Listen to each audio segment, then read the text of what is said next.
The feeling of the momentum.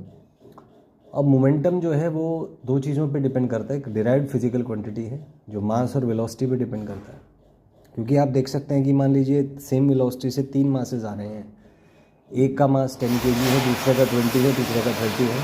तो intuitively हम कह सकते हैं कि 30 वाले का मोमेंटम सबसे ज़्यादा होगा, उसको रोकने में सबसे ज़्यादा फोर्स लगेगा। तो इंट्यूटिवली हम ये कह सकते हैं कि भाई मोमेंटम जो है, जिसका मास ज़्यादा है, अगर वेलोसिटी सेम है, तो जिसका मास ज़्यादा है उसका मोमेंटम भी सबसे ज़्यादा होगा और उसको रोकने में सबसे ज़्यादा फोर्स की अपने को ज़रूरत पड़ेगी। So this is the basic intuition for the momentum.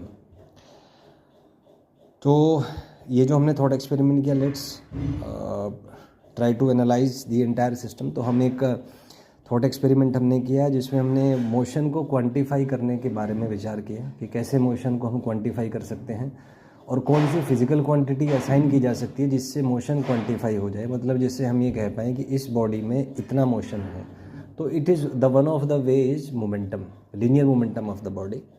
तो अब ये कह सकते हैं कि क्वांटिफिकेशन से फ़ायदा होगा कि भाई force required to change state of motion कितना लगेगा, तो उसको फिर उस तरीके से हम क्वांटिफाई कर सकते हैं।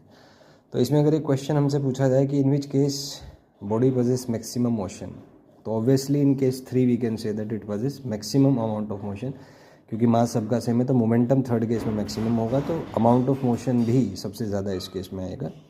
Next is in which case it will be toughest to stop body, तो ऑब्वियसली जिसमें मोमेंटम सबसे ज़्यादा है उसमें रोकना सबसे मुश्किल होगा, तो C will be the answer. Next is in which case it will be easiest, obviously जिसमें मोमेंटम सबसे कम होगा, case A, so that is answer to this particular question.